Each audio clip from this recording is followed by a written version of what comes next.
Their god-tier shields met a human railgun. The Thulari Imperium had ruled the Orion Spur for 4 millennia, protected by the Aegis Prime Grid, a marvel of quantum manipulation that wrapped their capital ships in folded dimensions. To fire upon a Thulari dreadnought was to watch your lasers scatter into harmless auroras, your plasma bolts dissolve into thermal calculations, and your antimatter torpedoes politely phase out of reality before they could scratch the hull. When the human colony ship Pioneer's Respite dropped out of faster-than-light transit and accidentally clipped a Thulari customs cutter, the Imperium didn't bother negotiating. They sent the flagship Infinite Grace, a mountain of silver energy and arrogance, to atomize the intruder. On the bridge of the Grace, Grand Preta Vale watched the human vessel on the tactical holoscreen with absolute boredom. "Activate the Aegis arrays," Vale commanded, waving a four-jointed hand dismissively. "Let the hairless apes break their primitive weapons against our dimensional barriers, then impound what's left." Across the void, aboard the battered, boxy hull of the Pioneer's Respite, Chief Engineer Miller didn't look at dimensional barriers. He looked at a mass spectrometer and a very long, very heavy tungsten carbide slug. "They've got the shimmering blue glow again, Captain," Miller said over the intercom, spitting out a toothpick into a recycler cup. "Shield status?" Captain Vance asked from the command seat. "Phase shifted, probability warped, and smelling of quantum pseudoscience," Miller grunted, slamming his hand down on a heavy, physical brass override switch that looked entirely too archaic for interstellar flight. "Good thing we didn't waste credits on fancy lasers. Charge the main line." For 400 years, humanity had been trapped in sublight slipstreams, cut off from exotic dark matter economies and fancy reality-bending tech. While the rest of the galaxy learned to fold space, humans spent 4 centuries perfecting the oldest, most stubborn art form in the universe, hitting things really, really hard with heavy rocks. Inside the belly of the human ship, bank after bank of magnetic induction coils whined, drawing power from a throttled fusion core. The barrel of the railgun, a 200-meter length of depleted uranium-reinforced alloy, glowed white-hot as supercompressed matter slid into the firing chamber. It wasn't an antimatter warhead. It wasn't a tactical laser. It was a solid block of hyperdense, magnetically compressed tungstenosmium slag weighing 12 metric tons, machined to absolute aerodynamic perfection. "Target locked," the weapons officer reported. "Fire," Vance said. There was no sound. Space has no air for sound. There was only a violent, blinding flash of blue-white plasma as the induction coils discharged all their stored energy in a fraction of a millisecond. The railgun slug didn't travel through hyperspace. It didn't warp dimensions. It simply left the barrel at 0.74 times the speed of light, carrying enough kinetic energy to shatter a small moon. On the Infinite Grace, the quantum warning systems didn't scream. They panicked. The Aegis Prime Grid flared with blinding intensity, attempting to calculate the probability matrix of the incoming threat, folding space to redirect the energy. But probability warping algorithms are designed for lasers, plasma, and light-speed particles. They are not designed for 12 tons of hyperdense metal moving at relativistic speeds with pure, unadulterated Newtonian spite. The dimensional shield caught the slug. For 3 microseconds, space warped around the projectile, bending light into gorgeous, iridescent loops. Then physics remembered it had a job to do. The kinetic payload didn't explode. It simply transferred its entire mass-velocity profile directly into the energy barrier. The quantum matrix groaned, overloaded by the sheer, brute-force stupidity of a macroscopic object moving that fast. The shields didn't drop. They shattered, folding inward with a concussive shockwave that cracked the Grace's primary bridge bulkheads. Before the Grand Praetor could blink his 4 eyes, the tungsten slug punched straight through the shimmering dimensional barrier, tore through 2 meters of neutron weave armor plating, pierced the starboard reactor core, and exited the other side of the flagship with a neat, surgical hole. The Infinite Grace didn't go out in a cinematic, fiery ball of Hollywood destruction. Instead, its quantum stabilization fields collapsed instantly, venting atmosphere and atmosphere-pressurized plasma into the vacuum in a long, pathetic hiss. The great silver mountain of technology went pitch black, all its god-tier systems dead from a massive structural concussion. On the bridge of the Pioneer's respite, Miller wiped a smudge of grease off his monitor and checked the telemetry. "Target immobilized, Captain," Miller reported, grabbing a fresh toothpick. "Looks like their reality-warping shield couldn't handle basic high school physics." Captain Vance leaned back in her chair, watching the crippled alien dreadnought drift helplessly in the starlight. "Send them a subspace hail, Miller. What do you want it to say, Captain?" "Tell them," Vance smirked, "that next time they want to mess with humans, they should try studying mass times acceleration." The drifting hulk of the Infinite Grace looked less like a proud flagship of the Thulari Imperium and more like a floating, punctured soda can. Its once glowing silver hull was dim, leaking a lazy plume of frozen nitrogen into the black vacuum of space. On the darkened bridge, Grand Praetor Vale wiped a smear of hydraulic fluid from his face, his 4 eyes wide with a mixture of terror and profound cognitive dissonance. "Report," Vale choked out, his voice echoing in the dead, unpowered chamber. "Status of the secondary reactors, where is our spatial deflection grid?" "Gone, Praetor," a surviving deck officer reported, his voice shaking as he hammered uselessly at a dead console. "The kinetic shockwaves scrambled our quantum matrices, the railgun slug, it didn't use energy signatures. The algorithms couldn't calculate a probability profile for a physical mass that dense moving that fast. It just punched straight through us like we were made of wet paper." Before Vale could process the sheer, insulting simplicity of his defeat, the main auxiliary screen flickered back to life, illuminated by a low-power emergency relay. The face of Captain Vance appeared on the monitor. She wasn't standing in a grand, vaulted command theater. She was leaning against a steel bulkhead, sipping from a chipped ceramic mug that looked suspiciously like instant coffee. "Thulari flagship, this is the human vessel Pioneer's respite," Vance said, her tone utterly conversational. "Just checking in. You guys okay over there? You look a little deflated." Vale straightened his torn uniform tunic, struggling to regain a shred of Imperial dignity. "Human," he spat, his mandibles clicking with suppressed fury. "You used unrefined mass kinetic weaponry. That violates the galactic protocols on technological parity. You circumvented 4,000 years of quantum, shielding with brute force savagery." Vance took a slow sip of her coffee, raising an eyebrow. "Technological parity?" she echoed, a faint, amused smile touching her lips. "Friend, you spent 4 millennia figuring out how to fold space, while we spent 400 years stuck in sublight slipstreams trying to figure out how to make heavy rocks go really, really fast. Turns out, when you throw a 12-ton tungsten slug hard enough, physics doesn't care how many dimensions you can fold." Vale opened his mouth to retort, but no words came out. The brutal truth of the statement hung heavily in the air between them. "Now," Vance continued, her voice dropping the casual banter and adopting a businesslike crispness, "here is how this is going to work. You're going to transmit all your local star chart data and navigation codes to our comms array.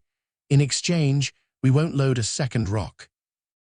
The Grand Praetor looked down at the dead controls of his once invincible flagship, then back up at the human captain. "And if we refuse?" Vale muttered bitterly. Vance tilted her head, pointing a thumb over her shoulder toward the engine room. "Chief Miller is already loading a 20-ton block of depleted uranium," she said smoothly. "And trust me, he's been looking for an excuse to test the upgraded coils." Vale closed all four of his eyes, took a deep, shuddering breath, and hit the manual override to beam the navigational archives straight to the human ship. "Data transferred," Vale whispered, defeated. "May the Void have mercy on us."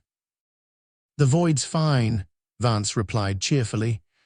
"Just watch your clearance next time you cut off a colony ship." The screen blinked black. Out in the open expanse of the Void, the Pioneer's respite adjusted its course, its fusion engines glowing a steady, stubborn blue as it accelerated deeper into the galaxy, ready to show the rest of the universe what 4 centuries of throwing rocks could really do. The Pioneer's respite slipped seamlessly back into sublight cruise, leaving the crippled Thulari flagship behind to drift in the quiet vacuum of the outer rim. Down in the engineering deck, Chief Engineer Miller was already elbow-deep in a secondary cooling manifold, whistling off-key as he wiped grease from his forearm with a rag. The heavy, reassuring thrum of the fusion core vibrated through the steel deck plates, a steady heartbeat of unpretentious, mechanical reliability. The intercom chimed, and Captain Vance's voice cut through the hum of the machinery. "Miller," Vance said smoothly. "Yeah, Captain," Miller called out, reaching for a spanner. "Data packets from the Thulari Navigation Archive just finished decrypting. You might want to see this." Miller dropped his wrench with a dull clank, wiped his hands, and hauled himself up the grated metal ladder toward the upper gantry leading to the bridge. When he stepped onto the command deck, Vance wasn't looking at the standard sector map.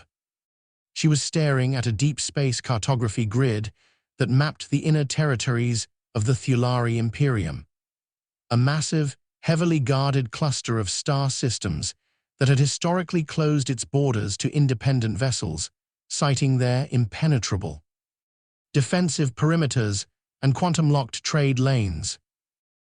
"Look at that layout," Vance murmured, leaning over the console and tapping a cluster of densely packed red nodes.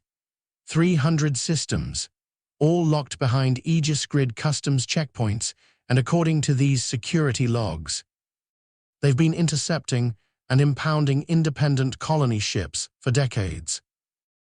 Miller walked up beside her, squinting at the holographic star chart.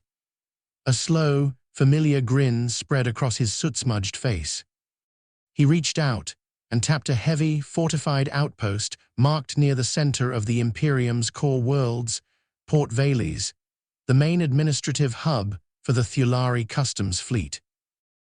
"Well now," Miller chuckled, picking up a stray toothpick from the edge of the console and sliding it between his teeth. "Looks like those trade lanes are suffering from some pretty severe structural blockages." Vance turned her head, looking at her chief engineer with an expression of sharp, calculated amusement.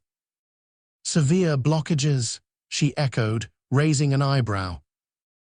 "Oh, massive," Miller nodded, looking back at the ship's massive railgun status monitor, which was already blinking a cool, ready green.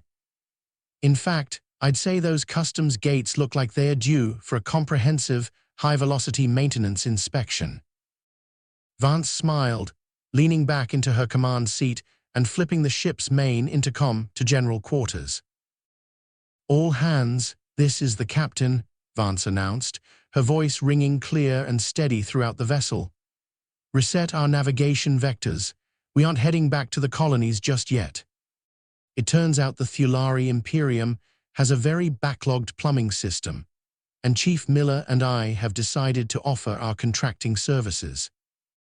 Across the ship, a cheer went up from the crew as the Pioneer's respite pivoted its bow toward the heart of the galaxy, charging its induction coils for another heavy, stubborn, and thoroughly unstoppable delivery. The jump to the core worlds was a masterclass in brute force navigation. While the rest of the galaxy relied on delicate, highly regulated quantum folding lanes that cost a fortune in licensing fees and required polite bureaucratic clearance. Humanity's sublight slipstream engineering treated space like an obstacle course. They didn't ask permission. They punched through the rough patches, utilizing raw momentum and stubborn mathematics to shave days off their transit time. 3 days later, the Pioneer's respite dropped out of transit directly on the edge of Port Vales. It wasn't just a space station. It was an orbital metropolis of glittering silver spires, surrounded by a dense, shimmering perimeter of Aegis Prime defense platforms. Hundreds of sleek, organic Thulari trade vessels queued up at the customs docks, monitored by an armada of heavy cruisers whose dimensional shields pulsed with arrogant, iridescent light. On the bridge of the respite, Captain Vance projected the station's security grid onto the central screen. "They've reinforced the perimeter," Vance noted, pointing to a dense web of overlapping quantum barriers. "Word from the outer rim must have traveled fast. They know we're coming." Miller stood behind her, adjusting his heavy utility belt and chewing lazily on his toothpick. He leaned in, staring at the glittering wall of energy blocking the approach to the station's central docking ring. "Of course they reinforced it," Miller scoffed softly.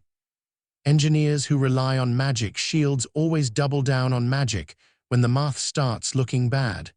Let's see how their probability matrices handle a little heavy-duty home improvement." "Main railgun status?" Vance asked, her eyes sharp. "Fully charged," Miller grinned. "And I took the liberty of swapping out the standard 12-ton slug for our heavy industrial 15-ton tungsten uranium composite, the one we affectionately call the Landlord." Vance smirked. "Open a subspace channel to Port Vales Central Command. Let's give them a proper greeting."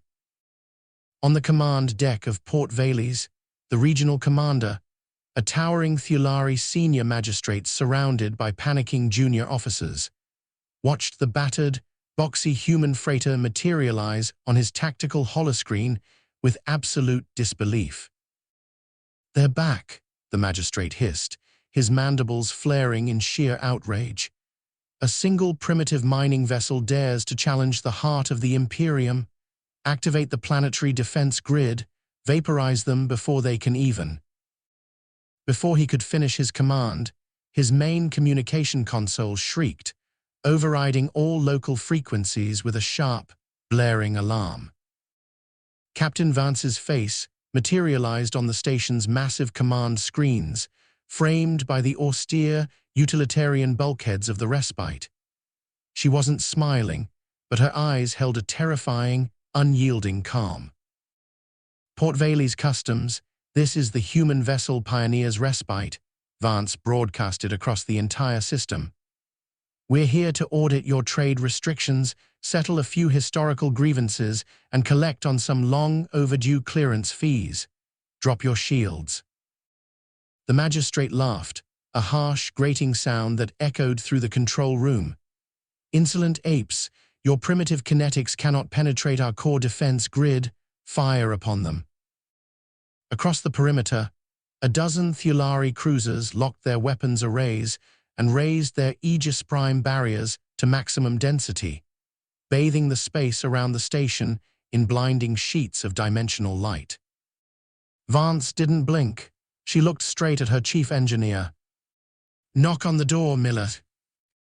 Miller didn't hesitate. With a heavy, satisfying clunk, he slammed his palm down on the manual physical firing switch. There was no sound in the vacuum, but the sheer, cataclysmic violence of the induction discharge sent a visible ripple through space itself. The Landlord left the muzzle of the railgun at 0.82 times the speed of light. It didn't arc. It didn't weave. It traveled in a straight, uncompromising line of pure, condensed mass, carrying the accumulated spite of 400 years of galactic isolation. The outermost Aegis shield flared into a blinding, painful neon violet as it tried to compute the incoming trajectory. For a fraction of a second, the dimensional fold held, bending light, distorting space, and screaming into the quantum ether. Then, physics reclaimed its throne. The sheer kinetic density of the 15-ton slug overwhelmed the probability matrix, turning the shimmering shield inside out with a concussive shockwave that rippled across 3 separate orbital platforms. The barrier didn't just fail, it shattered like cheap glass. Without missing a beat, the landlord tore through the first defense platform, punched straight through the armored hull of a leading cruiser, and slammed directly into the massive, reinforced docking ring of Port Vales itself. The resulting structural shockwave rolled through the station like an artificial earthquake, killing power to half the sector, blowing out emergency bulkheads, and instantly plunging the glittering silver spires into sudden, terrifying darkness. On the bridge of the respite, Miller pulled out his toothpick, looked at the telemetry monitors showing a completely neutralized defense grid, and let out a satisfied sigh. "Well," Miller muttered, adjusting his tool belt. "Looks like the plumbing is cleared. Shall we go collect our rent, Captain?" The emergency lighting across Port Vales flickered to life in a sickly, amber pulse, casting long, fractured shadows across the ruined central concourse. Where pristine silver spires had once projected an aura of untouchable, immortal luxury, there were now warped bulkheads, smoking power conduits, and the distinct, acrid smell of ozone and burnt insulation. In the cavernous main customs bay, a grand hall designed to humble alien diplomats with towering arches of refractive crystal, the massive reinforced blast doors groaned. Clang! A heavy hydraulic seal popped. Clang! Another bolt sheared off under immense, mechanical pressure. With a final, echoing screech of tortured metal, the massive door tipped inward, crashing heavily onto the polished stone floor. Through the billows of white cooling vapor stepped Captain Vance and Chief Engineer Miller. Vance walked with the calm, measured stride of a seasoned commander, her utility jacket neatly zipped, her eyes scanning the terrified knot of Thulari customs officials huddled near the central platform. Behind her, Miller ambled along like a man inspecting a weekend DIY project, casually twirling a heavy titanium pipe wrench in his right hand. Tucked into his belt was a fresh pack of toothpicks. At the center of the group stood Regional Magistrate Vales, his 4 eyes wide with a mixture of absolute horror and profound humiliation. His resplendent ceremonial robes were smudged with soot, and 2 of his subordinate officers were desperately trying to shield a smoking, completely dead command console.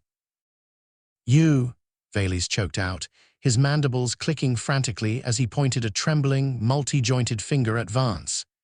"You destroyed the core defense grid. You breached the sovereign perimeter of the Thulari Imperium with a lump of metal." Vance stopped 10 paces away, resting her hands casually on her hips. She looked around the cavernous, half-destroyed hall, then back at the regional magistrate. "Lump of metal is a bit disrespectful, magistrate," Vance said, her tone light but razor-sharp. "That was 15 tons of high-grade tungsten uranium composite machined to sub-micron tolerances. We call that the landlord, and judging by the state of your lobby, rent is overdue." Vales swallowed hard, his skin flushing a pale, sickly shade of violet. "This is an act of war. The High Imperator will deploy the entire core fleet. You cannot simply occupy a galactic trade nexus with a freight ship and an oversized projectile launcher." Miller stepped forward, cracking his knuckles. The sharp pop echoed through the silent hall like a gunshot. The Thulari officers instinctively shrank back. "Well, see, that's where your math is broken, pal," Miller said, his voice a low, gravelly rumble. "Your entire civilization spent the last 4,000 years building bubblegum shields and praying to quantum probability matrices. You forgot how gravity works. You forgot what happens when mass meets velocity in a straight line. Miller tapped the side of his head with the handle of his wrench. "We didn't come here to start a war, bub. We came here to do some overdue infrastructure renewal. And right now, your plumbing is backing up all over our trade lanes." Vance stepped up beside her engineer, pulling a standardized digital data slate from her coat pouch and tossing it through the air. It spun lazily before slapping squarely against Valey's chest, forcing the magistrate to catch it in a clumsy fumble. "That's an itemized invoice," Vance said smoothly. "Cost of structural repairs for your customs gate, hazard clearance fees, and a retroactive tax for every independent colony ship your checkpoints illegally impounded over the last century." Valey's looked down at the slate, his multiple eyes scanning the rows of glowing crimson digits. The total was astronomical, enough to bankrupt a mid-tier star system twice over. We cannot pay this," Valey's whispered, his voice trembling. "This would take 3 generations of resource extraction from half our core systems." "Then I suggest you start scheduling shifts," Vance replied, turning on her heel and gesturing toward the open, smoking doorway where their transport shuttle idled in the ruined bay. "Oh, and magistrate," Vance added over her shoulder, pausing just at the threshold. Valey's looked up, desperate. "What?" "Tell the High Imperator that humanity isn't hiding in the Outer Rim anymore," Vance smiled, her eyes cold and bright. "If you ever want to talk trade policy again, you know where to find us. We'll be bringing a rock. Don't forget to like, comment, and subscribe for more incredible stories. Hit the bell icon to stay updated on our latest uploads.